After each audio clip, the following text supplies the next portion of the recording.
Hey everyone, it's Jordan. So for Module 3, I'm sharing with you a science lesson. I'm going to use as my example in a lesson that I taught for one of my previous courses working through this grad program at Millersville. And this is also a lesson that I've used with my students. I actually used it into my face-to-face classroom, but I'm going to talk about how I could make it into an online lesson as well. And I'll link this to the presentation here so you can look at it. And I'll also have it here in the background as I'm recording. But I envision using this lesson, either for a flexible instruction day, which, have taken the place of snow days. We don't really have snow days in our district anymore. Or also, this is just a way for kids to complete this lesson at home if they have to be absent. And again, this is how I structure my face-to-face classroom. And we are a one-to-one school, so students do have iPads, so if they do miss a day of school, they are still able to access this information on their iPad, and they can work through it together and then respond to the posts that I have for them on Schoology as well. So for this sample lesson, we're looking at weather and climate, and just 5 things that I pulled out here as we can, make sure we are hitting all of our individual learners and their needs in our online setting. So the first one here I have from the Hill et al. Resources, using diverse resources. So again, for this lesson, I tried to have a variety of different things that I'm using. So I have some text with some pictures, and some writing that's involved. Also, then I have some links here. So a study guide that goes along with this, I have linked right to it. I have a couple of videos here, some digital art resources that I've included here for the kids to be using. Again, a couple of other links here that go over the same thing that I've written here in the text as well. So just different ways for the students to learn from that information based on their preference for how they want to learn. For this next part here, then I have them traveling to different parts of the world and looking at different climates, again, to give the students an idea of how different parts of the world live and the decisions they make based on the climate they have that might be different from where we're living. So I have everything linked here at the bottom as well, so students can just easily access that through those links. The questions here that I have them answering, again, I kept it the same for each one. So they're, focusing on temperature and seasons and plants and animals, and again, how they can relate that to, where they're living. Moving on here then, looking at weather's next thing. The students can differentiate them between climate and weather. And again, I have links to videos that they can watch as well as text. And then finally, I have them doing a formative assessment here to wrap up. So they're looking at what they've learned and the differences between climate and weather, and then completing 2 things and then posting those to Schoology. So again, if they're doing this from home because they're absent or because it's a flexible instruction day because of snow, they're still able to complete this. And they're using our learning platform, which is Schoology, which all the students are used to.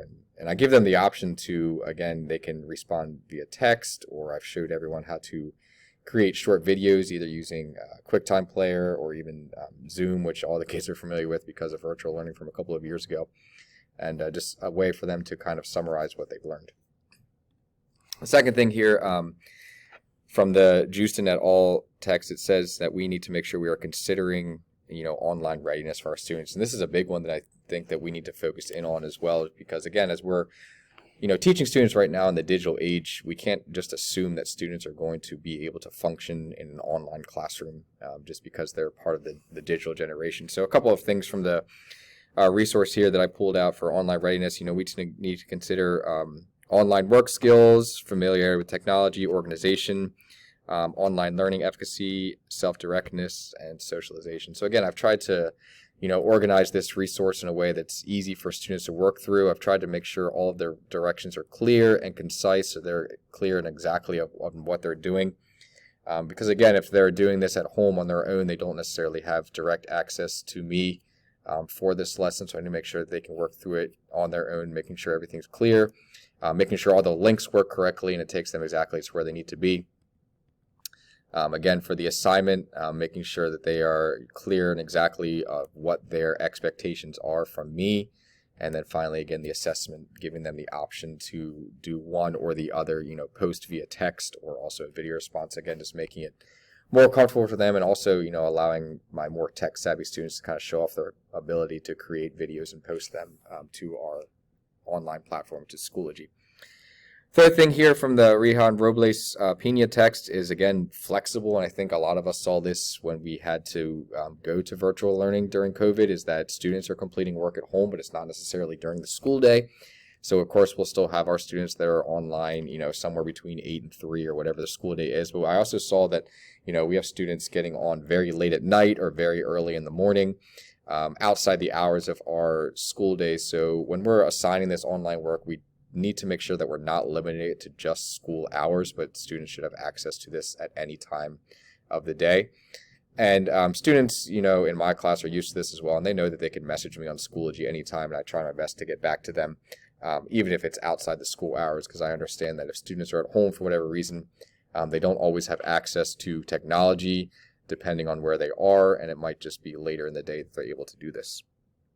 The fourth thing I pulled out from the differentiated classroom text from our module today is making sure that we also have a variety of ways for content presentation.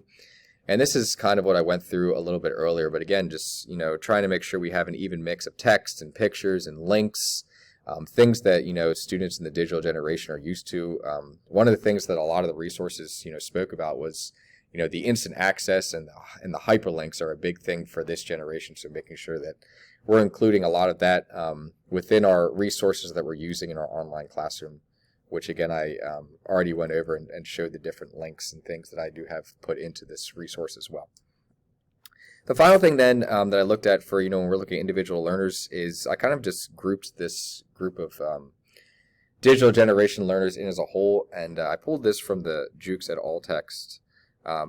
Teachers must adopt a new mindset for using digital tools in school, because this is what students will need in the real world. And I think that is one thing that we also need to consider as well. So this doesn't necessarily, focus on an individual learning group, but just kind of our learners in general in this digital generation that we're currently teaching, is that, when the students graduate and get out into the real world, this is the kind of information and things that they're going to be expected to do. So a lot of students, no matter what field they'll get into, they'll have some sort of device that they're working on. A lot of things are going to be digital, with accessing links and doing things, and doing their work, and using some sort of online platform to communicate with each other. And again, just the instant access piece that I've already talked about.